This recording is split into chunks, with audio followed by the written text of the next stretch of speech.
welcome to the ID Talk podcast. My name is Peter Counter, and I'm the editor-in-chief of FindBiometrics, where November is Face Biometrics Month. That's why, on this latest episode of the ID Talk podcast, I am excited to welcome Yanik Brunet, Vice President of Sales for StoneLock, a specialist in enterprise-level facial recognition biometrics for identity management.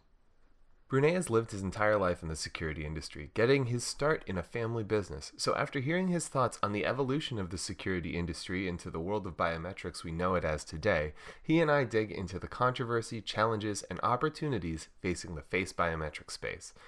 We go on to discuss practical matters too, including adoption obstacles, education, the importance of liveness detection, and a realistic timeline for the mainstreaming of biometrics and access control. We conclude with a sneak peek of what StoneLock has in store for 2020, and the 3 words to keep in mind as we await its announcement. I had a great time recording this conversation, and I know you'll enjoy listening to it, so without further ado, here is StoneLock's Yanik Brunet on the ID Talk podcast. I'm joined today by Yanik Brunet, Vice President of Sales at StoneLock. Yanik, thanks for joining me on ID Talk today. Well, thanks for having me. It's a great pleasure to join you guys. I'd like to start off by helping our listeners get to know you a little. As I understand it, you have a very long history in the world of security and access control. How did you get started in the security industry? Well, oddly enough, I started very young because my dad owned an alarm company. For me, I ended up joining the company at an early age. The family business dealt with installing residential alarm systems. So I was an attic boy for a number of years, helped my dad sell some of the systems as well. And over time, took over the company, sold it, and then got into distribution, which led to access control. So I've touched a lot of different aspects within the industry, and I spent most of my time dealing with access control products. Mm-hmm. And obviously you're involved in biometrics now, but what would you say are the parallels between the current biometrics landscape in security and access control and what the industry was like when you started out? Oh wow! Well, actually, biometrics is kind of the younger arm of the security industry. It's something that was touted for a number of years, but really, if you look at it, it's in its infancy, or it was up until very recently. So when I started the alarm system sale with my dad, it was there was a lot of rubber band and relay magic going on. The people involved in the industry had to create their own things as they went along. I'm not saying that that's the case here for biometrics generally, but it has that sense of newer technology and definitely exciting as far as getting into a new space, really. I think that the move towards biometrics does seem natural in an industry on an industry level in terms of bringing strong identity and authentication to access and security. But what brought you to biometrics specifically? Well, I've always felt like for access control, biometrics was going to be the next evolution.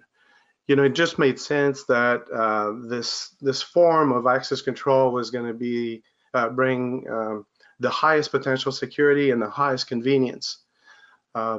Interestingly enough, for a number of years, I'd say probably about 20 years, every year was going to be the year where biometrics might take over. and so that happened. Not yet anyways. And for me, when I last year found myself looking for my next challenge, and I ran into StoneLock, I really felt like they had the science down. And what I mean by the science is they really cracked the part where the technology was extremely accurate and it couldn't be spoofed. And to me, those were 2 things that were going to be essential for a product that would take over the space. And that's how I decided to join StoneLock and by the same token, join the biometric space. I'm glad you brought up liveness detection because this is an ongoing discussion that we're having all over the place these days. And it sort of brings me to my next question, which is given your lifelong experience in security and access control, how would you describe the maturity of the biometrics landscape now, near the dawn of a new decade? Well, like I said, I think it was in its infancy, but I think we're definitely ready to hit mainstream with it. People were scared of it for a number of years. It was interesting back a few years. People would tell me they were reluctant to put a finger on a reader somewhere because they felt it was intrusive, or maybe it would even it was not sanitary. But they'd turn around and handle the door handle without a problem. There was really a block there for that.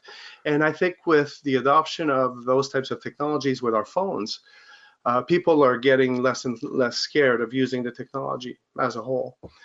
In our space, though, I think the technology is still, or the product is still very technology heavy. It is difficult to deploy. It is difficult to use, or was up to very recently.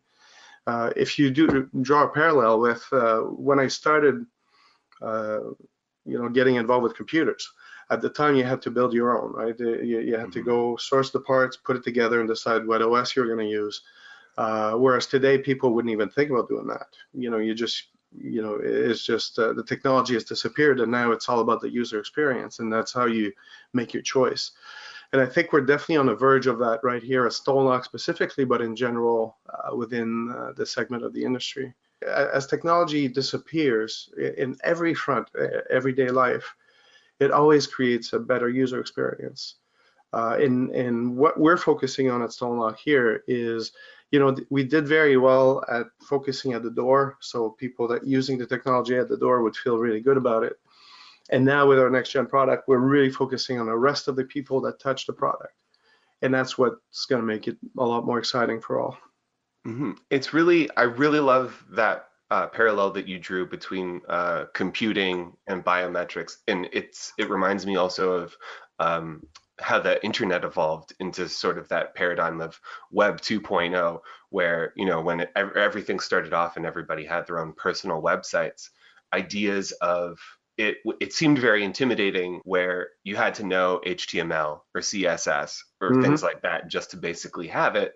And so you had to also have a know-how for biometrics. And now it really is sort of biometrics 2.0 in terms of just, it's all solved. We've solved it for you. Take it for a spin. In terms of that evolution, in the past 5 years, we've seen so much activity in the consumer mobile and financial service market in particular. Those are the sort of the places where we've seen this shift from thinking that something is new, or even from science fiction or scary or dirty, as you explained, to being something that we're familiar with and is actually quite convenient and fun to use. Where do you see the industry evolving next?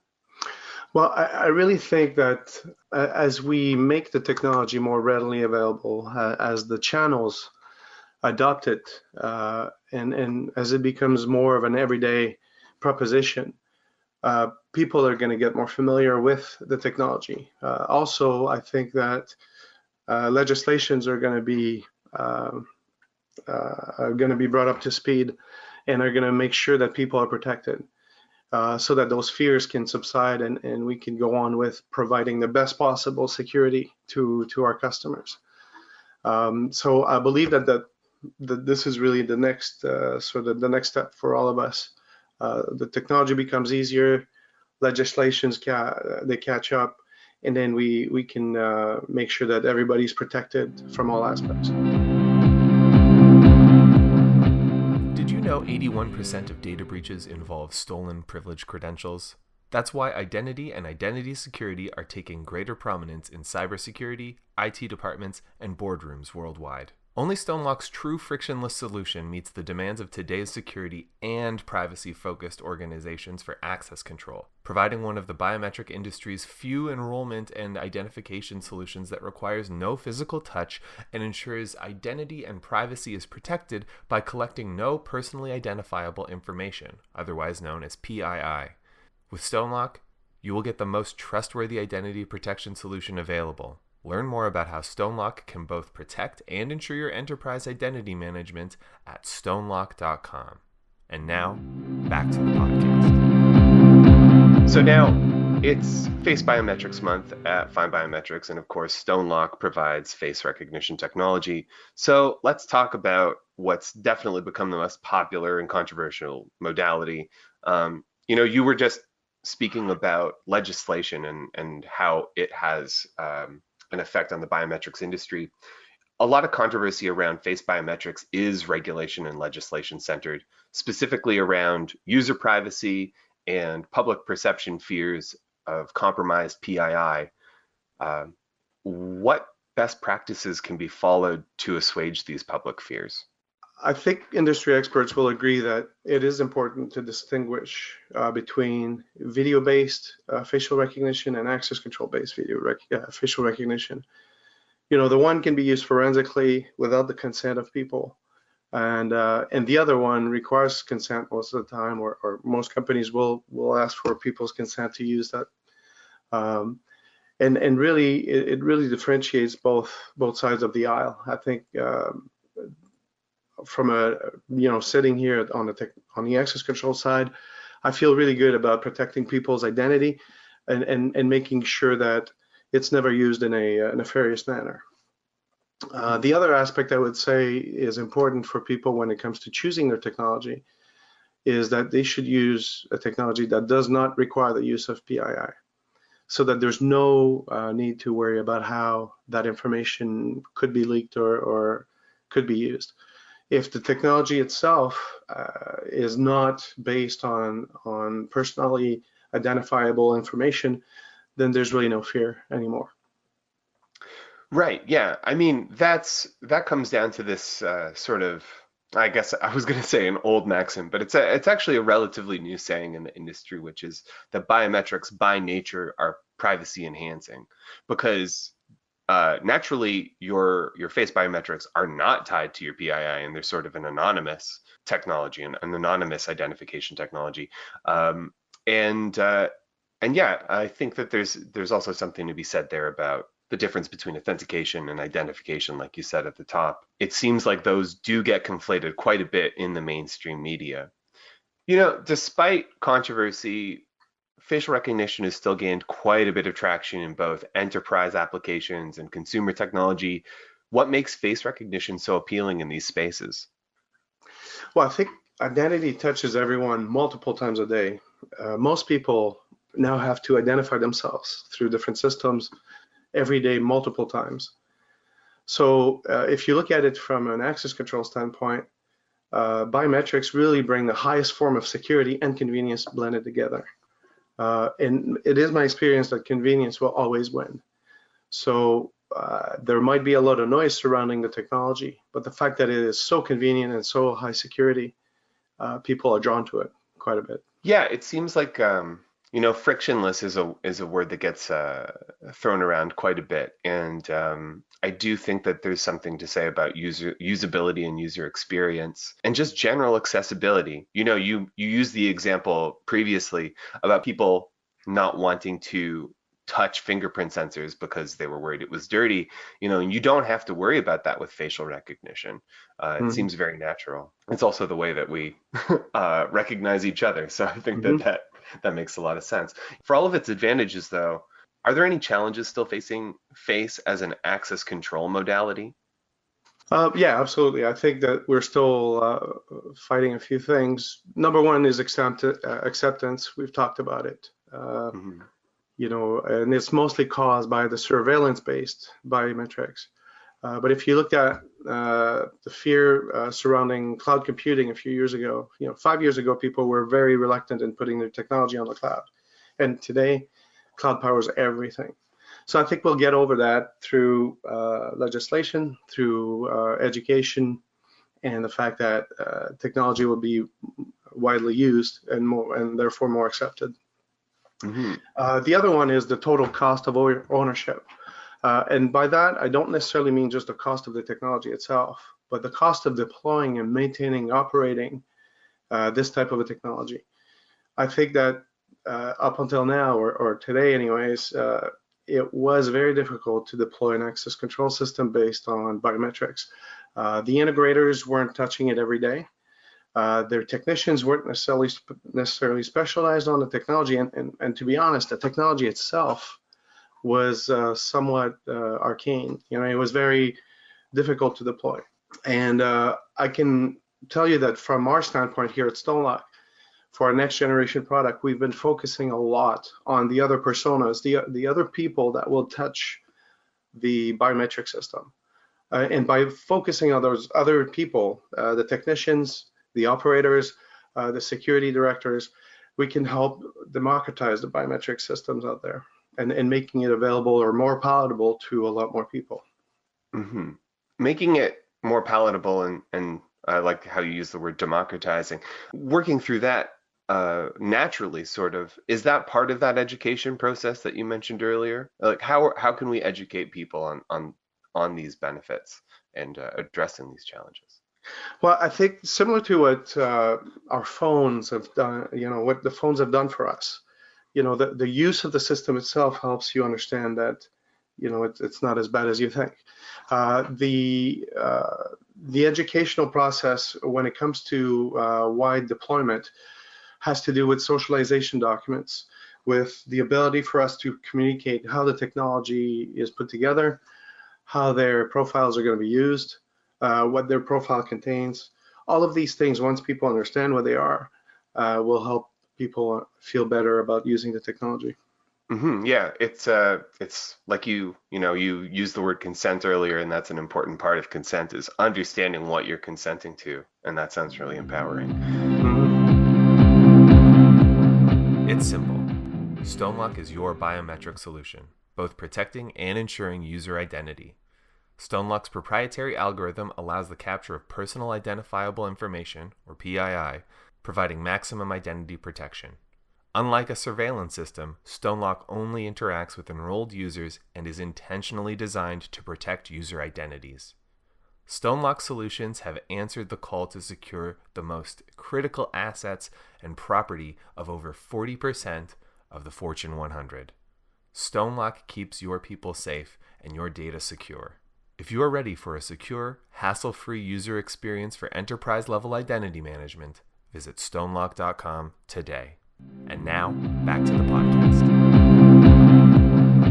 I'd like to talk about practical matters next. So much of what we see and hear in the biometrics industry can really feel intangible, especially when we discuss things like killing the password, or like you said before, the year that biometrics are really going to take off.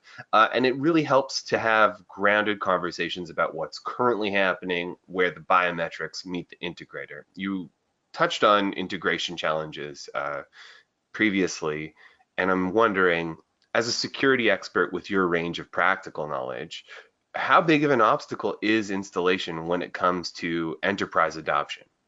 Well, I think it's huge. I think, to be honest, we've always struggled in this space to do that well, and in fact, that's the most of our effort today for the next generation product that we're coming out with is put towards that. Funny enough, and for anyone that's known me throughout my career, I've always felt like easy was not easy enough in our space, in the access control space.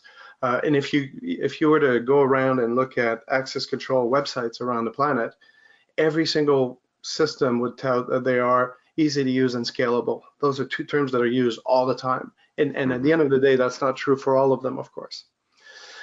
So I think that as we mature as an industry, as we mature as a product, we'll be able to help with those types of problems. For us specifically at StoneLock, our Gen 1 product, the StoneLock Pro, did really well with taking care of the science. So basically identifying people at the door and making sure that we had 100% compliance, meaning that no users were going to be left behind, either because they didn't have proper fingerprints, or they didn't have the ability to be identified through the means we provided them with. Also, the Gen 1 product was really good at making sure that our FARs and FRs were very good and represented a very high level of security. And if you also add the fact that we were good or still are with anti-spoofing, so nobody can break the mechanisms we use to identify people, then we have a pretty good product. The problem was still there, though, that problem of enterprise adoption. And where you get from, very specialized doors to mass campus adoption lies in that problem. If you can break the code and make sure that people feel good about, installing and deploying the technology, then the readers will be put on more than the 2 IT doors on a campus. So, and that's really what it comes down to. So some of the stuff we're doing is we're creating different means by which you program the product. So QR code programming for the readers and other things like that will help people that hang the readers on the door do a good job at installing the system. But once the system is installed and programmed, then you have to deal with security officers that need to enroll in a campus environment, let's say 20,000 people. So how do you do that? And if you sit down and think about it, there's a need for the product to also help them with enrollment campaigns so that they don't have to do that with a spreadsheet, right? We have to be able to send out socialization documents so that those people at the security office are not tasked with making sure people are comfortable with using the technology.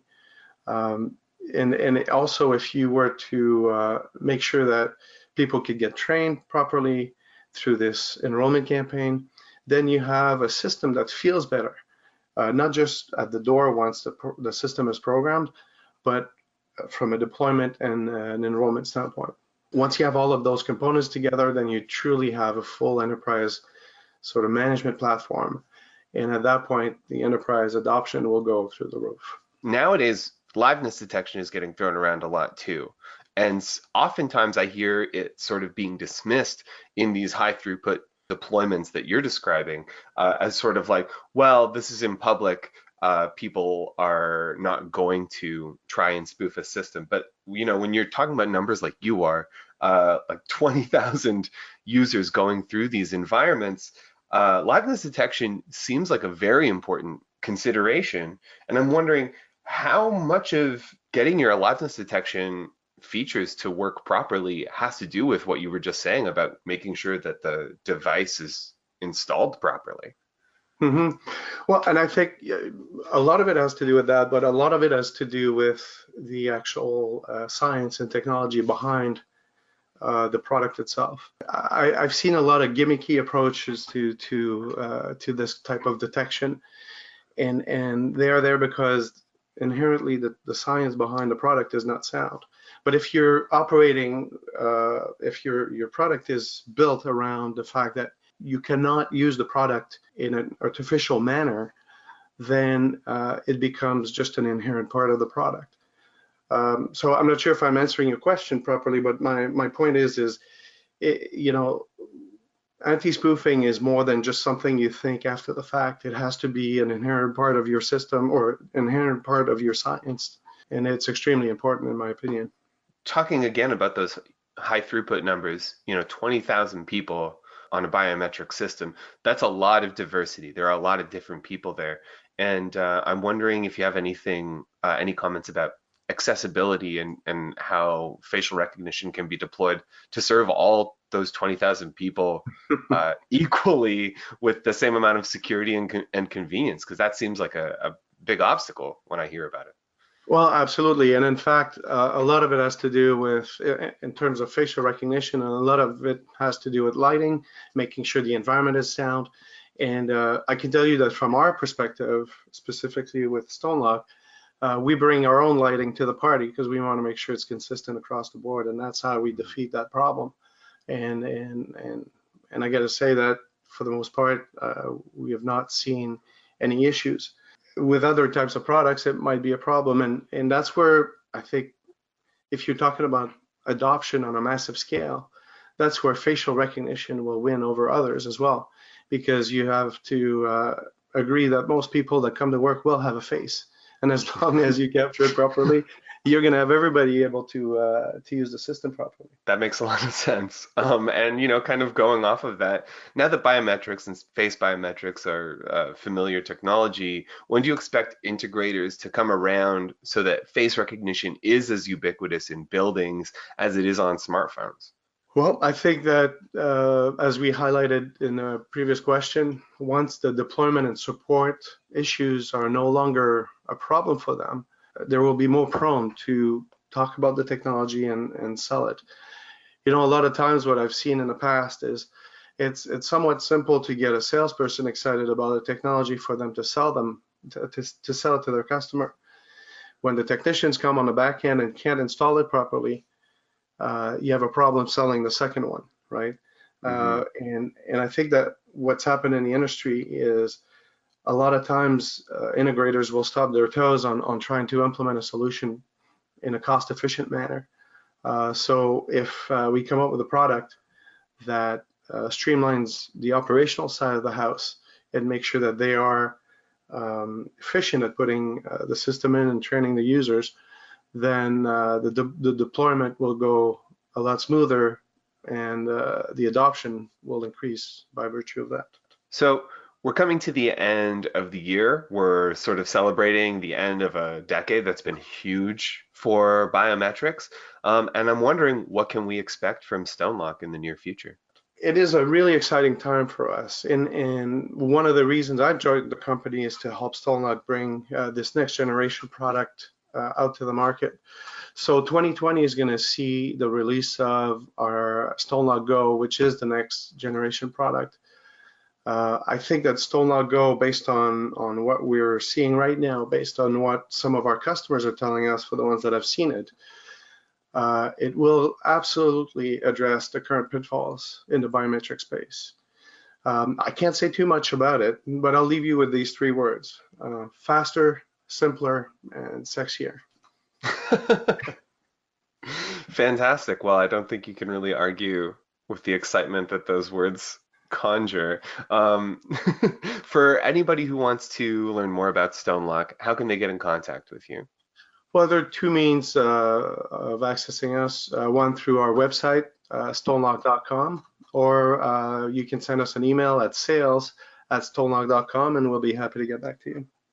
Fantastic. Well, Yanik, thanks for joining me today on ID Talk. Can't wait to talk to you again. Absolutely. Thank you for having me. And so concludes my conversation with Yanik Brunet, Vice President of Sales at StoneLock. To learn more about face biometrics and the topics we spoke about today, visit StoneLock.com. And be sure to visit FindBiometrics.com to read up on our Face Biometrics Month featured coverage, in which our expert editorial team is shedding light on the complex and controversial world of the most popular and convenient biometric modality. I want to thank Yanik again for joining me on this episode. Our podcast theme music is by Logomrad. I have been your host, Peter Counter. Thank you for listening to the ID Talk podcast.